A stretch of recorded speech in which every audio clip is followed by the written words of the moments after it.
Hello everybody, my name is Eric and this is the YouTube channel Gun Gamers. Normally we are a very airsoft focused channel and we talk a lot about things that are very applicable to the world of airsoft and MilSim, but today we're going to talk about something that's great for that, but also great for all the other outdoor stuff that you might want to do, and that is going to be the Hill People Gear Umlindi.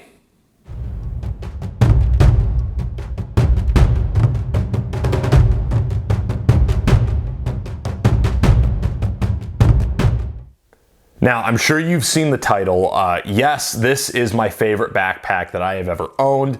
For those of you who might be new to the channel, I apologize. We are normally an airsoft channel where we talk about airsoft gaming and military simulation events. My name is Eric. I promote these events as part of Gun Gamers Productions, and I also work these events as cadre from MilSim West. And a big part of what you're going to use at more long-form focused airsoft games is sustainment gear like this. If you are not new to the channel, then you knew that, and maybe I should also explain that a lot of what I'm going to talk about is my use of this backpack in hiking and backpacking situations, what it was really built for. You know, I've been getting more into going to the Adirondacks. I've been doing some more hiking and backpacking throughout the Northeast, and I really want to get out to the Rocky Mountains. But there are some very good reasons, in my opinion, why if you're looking for a, what I would call medium-sized backpack that's capable of anything from, you know, being a small day bag to being a very capable weekend pack, the Hill People Gear Umlindi is an incredible choice. This is in that medium-sized category by virtue of the main capacity being about 30 liters in the main pocket. Now, you may notice that I have mounted on top of this something called the Terra Pocket, which is an accessory from Hill People Gear that they sell as an add-on and that is compatible with most of their backpacks, to my understanding. But this adds another 12 liters of capacity in the form of a dissection pocket that is extremely useful. Generally, when I'm packing this, what I will do is I'll have my sleep gear in the middle of the pack, and then I will have my food and some extra layers and maybe some batteries or whatever I need quick access to on the outside of the pack in the Terra Pocket. Now, as it comes though, this is basically a day bag, in my opinion. It could be pressed into lightweight overnight use, especially if you're willing to strap other things onto it. But I think, you know, when you expand it with a pocket, that really unlocks its capability for multi-day, at least for my use. I like having a little bit more capacity than just 30 liters, but I'm sure there's some ultralight people in the comments right now who are talking about exactly what they would do with that. Speaking of going ultralight or weight, I think that is something that should be mentioned, is that the Hill People Gear Umlindi and the Hill People Gear line of backpacks in general is not really tailored to being ultralight. This is made with generally 500 denier Cordura nylon, and it has a lot of heavy duty build quality to it. The hardware is heavy duty. There's just nothing half done about this backpack, and I don't see a lot of like real weight saving maneuvers here. This backpack will be as light as the stuff you put into it. It is small, and that's what keeps it light. But if you want something that is a more lightweight, ultralight backpack, I do not recommend the Umlindi, especially not considering the amount of weight you have to add the Terra Pocket. So if you're counting ounces, maybe Hill People Gear's light line for, you know, their Kuya light, Ute light, and I think they have one other one. Those might be more your speed. Or you might want to look at something from Osprey, Black Diamond, one of those brands that really uses the thin nylon to build everything. Now, personally, I am not an ultralight backpacker. I am a BB war nerd and a general hiker, and I don't mind having a little bit more weight on my back if I trust the equipment that's in it. I do not have like a super ultralight setup. I've got a big underquilt for my hammock. I've got a big tarp that I bring out to be nice and cozy and comfortable, but I do pack not a lot of stuff. The stuff I bring is heavy duty, but I don't bring a lot of stuff when I can avoid it. And there's also other options I can use to, you know, add on to what I'm putting in here if I do need more storage capacity. So I'm not an ultralight guy. I'm a big dude. I'm 6'3", 240 pounds, and I'm rough on things. I need the heavy duty version of things generally. So I like that this is a more heavy-duty built backpack, and I find that it scales very well, and I'm personally very able to carry it, but I also go rucking for fun, which is part of what I do with this backpack, so your mileage may vary. Another really neat thing about the role this backpack is intended to fulfill and the way it's designed is that it is super customizable. There's a lot you can do to it, both with Hill People Gear's own pockets that they sell, which also come off and can attach to the harness and be used as like a lightweight day bag or a summit bag if you wanted to, you know, have all your heavy stuff in the main body and then your quick access stuff out here.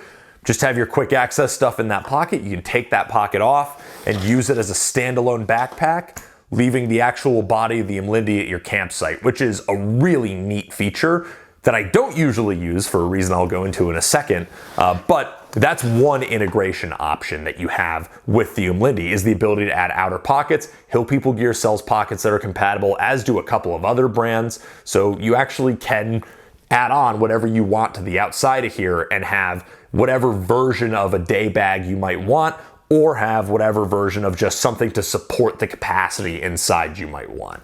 On the bottom, there are also straps that let you attach something. You can fit a sleeping pad or a, you know, roll up layer. You can fit a bivvy, you can fit a tarp. There's a lot of stuff that you can put down here if you want to. I generally don't. I prefer to keep this area clear personally.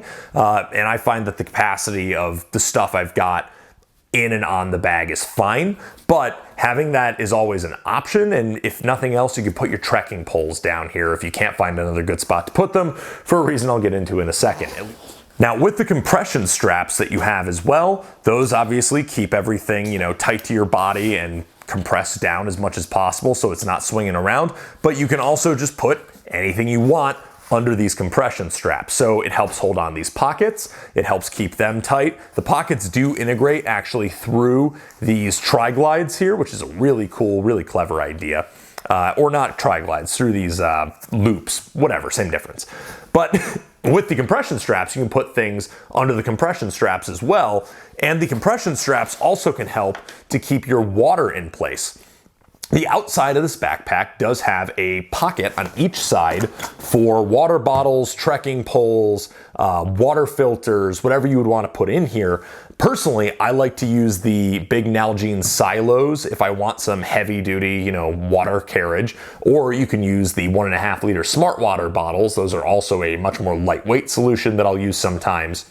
But one of the problems with the Umlindi V1 is something that was fixed in the Umlindi V2, but I'm gonna mention it here just because I appreciate how much Hill People Gear fixed it. The pockets on this version of the Umlindi I have right here, this is a V1, are very small in my opinion, and it can be very difficult to get Nalgenes into here, and you can get, with some effort, one Nalgene in here. I think these were sized for canteens when this was made, but you can get a Nalgene in here, you're just getting nothing else in there. So you can't have, you know, your water and your trekking poles on the side of your pack, which is a very neat way to pack those things if you want to.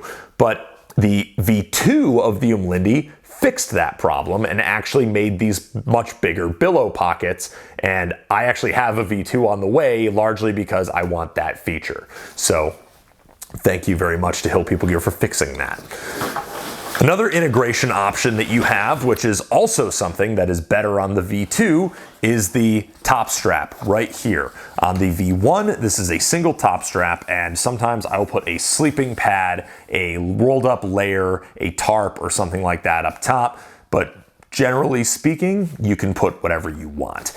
In the V2, it actually has 2 top straps for extra retention, more secure retention of whatever you want.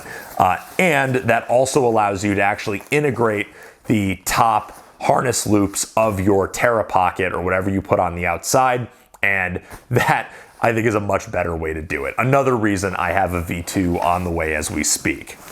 On the inside of the pack, we also have just a big open pocket. You can see I've still got some stuff in here from the last time I was out, but not to worry, everything that was gross I put in the laundry. And with all of that out, we can show you that the inside pocket is just one big empty pocket. It's just 30 liters of space. There is a sleeve pocket on the front here, but it's only about as deep as my hand, which is, you know, pretty large. I have XXL hands, but it is about that size, and you can only access it by opening this top flap. This is another thing that the V2 did better, and another reason I have a V2 in the mail.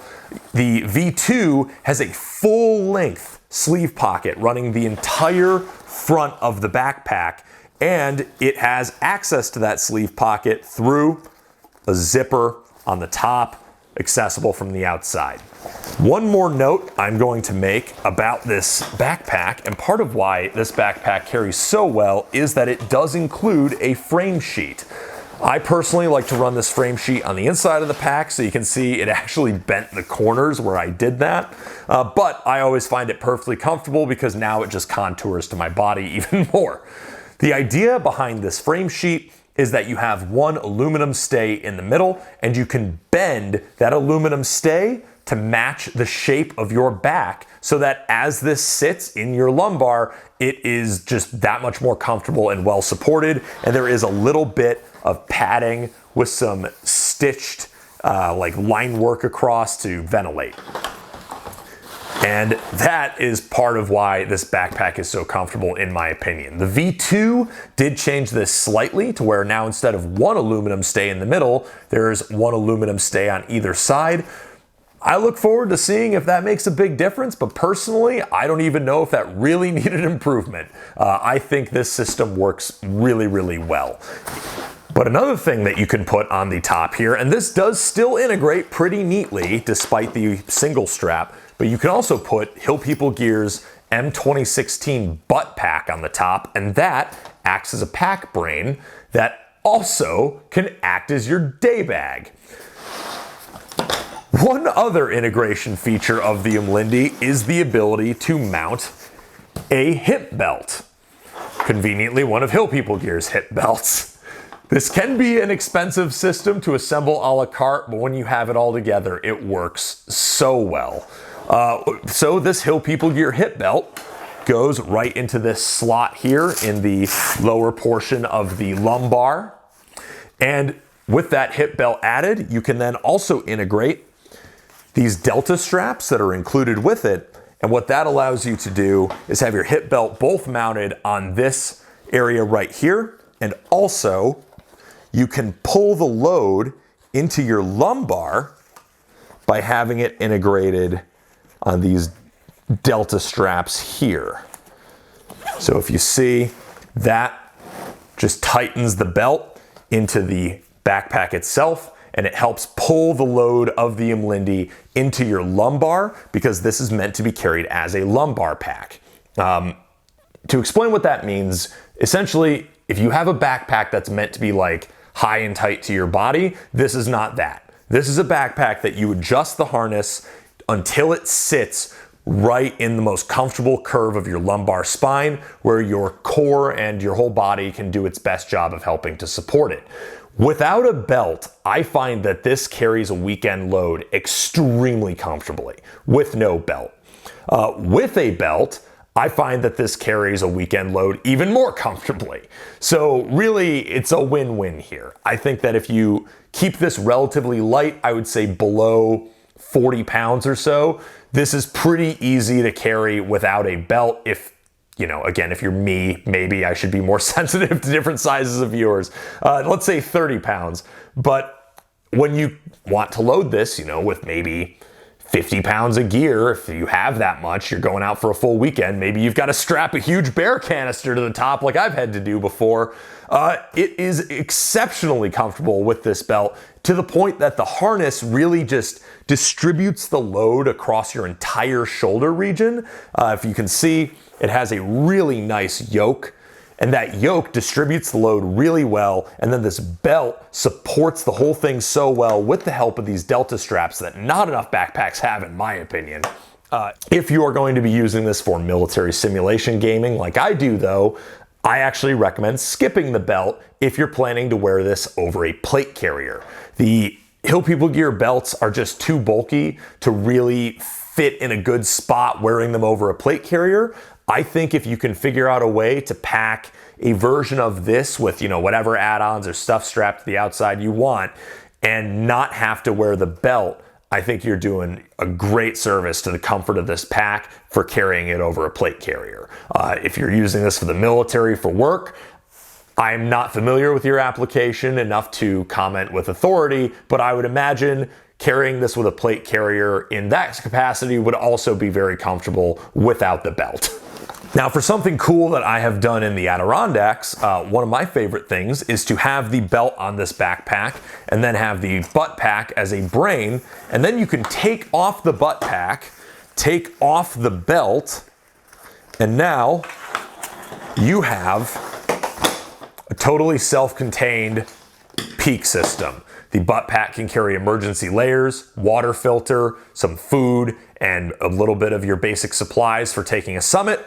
And then your canteen pouches on either side of the belt can give you 2 liters of water in an extremely comfortable and easy to carry, well padded package. Is it a little bit dweeby maybe to go up the side of a mountain with what basically looks like a battle belt? Maybe. Is it supremely effective? Definitely. So I don't even care if I look like a dweeb, I'm gonna keep doing it. Now when I'm going to the Adirondacks, I will generally load up with the belt and the butt pack as a brain, and I also have a small bear canister that actually does fit inside here now, which is very nice. It's one of the Bear Boxer canisters. I'll leave a link in the description if you're interested. But that still gives me enough capacity that if I'm going to the Adirondacks for a weekend, I've got everything I need. The bear canister holds just enough food for one person, especially if I don't bring a stove. I can really keep my capacity down. Then I usually just bring my sleep gear and some extra layers, change of clothes, and not too much else. You just don't need that much stuff. I'll keep my water filter and an extra layer in the butt pack on top of here, and you just get the 10 essentials, and that's essentially all you really need. You're good to go. So if you step into longer term sustainment than, 3 days or so, I do think a larger backpack makes a lot of sense because you're adding so much more weight for food, extra clothes, and, maybe some more comfort items if you're really gonna be out backpacking. But for this being its size and as easy to carry as it is, and it carrying as much as it does, I do think this suits that purpose absolutely perfectly. So with everything I've just shown you all put together, I think it becomes pretty obvious why I like this backpack so much, because for my use cases of, generally weekend length sustainment, it just works incredibly well with a wide variety of options that I have depending on what I'm bringing and how I want to bring it. So there's yet to be an occasion that I haven't found this backpack to be a good fit. Now, if I'm going on a much longer backpacking trip, I have a larger backpack for that, which is also a Hill People Gear backpack. And the nice part about that is all of the features that I bought for this backpack work on my other Hill People Gear backpack. So it shares the belt, it shares the ability to mount the M2016, it shares the ability to use pockets. Actually, it doesn't need a pocket because it has one that was included with it, but same point. Everything else works. So due to its ability to be heavily customized, due to its compatibility with a larger system that enables a even wider range of options, and due to the fact that it is just incredibly comfortable and incredibly durable. I have used this for several years now, and it has shown no real signs of wear. It is extremely tough built. It's been used in all kinds of environments, in all kinds of weather, and it always comes out on top. This is just an incredible backpack. If you're looking for something in this category and you don't mind that is a more heavy duty, like military style build, this is awesome. If you want something that's more lightweight, maybe look elsewhere. But if you don't mind that this is heavy nylon, this is as good as it gets, at least in my opinion. I've used several backpacks from Carrymore. I've used backpacks from 511. Don't recommend. I've used backpacks from like backpacking brands like Osprey, and honestly, I just keep coming back to this one. It does everything I like the way I like it, and I hope I explained why that is in this video. So once again, my name is Eric. This is the YouTube channel Gun Gamers, and I just got done geeking out about the Hill People Gear Umlindi and how damn good it is. Thank you for watching. If you liked this video, go ahead and leave a like. If you liked this video enough to want to see more of them, go ahead and hit that subscribe button. And if you want to learn more about who we are and what we do, go to gungamersproductions.com for the best day of airsoft you'll ever play. Thank you again for watching. My name has been Eric, and I'll catch you in the next video.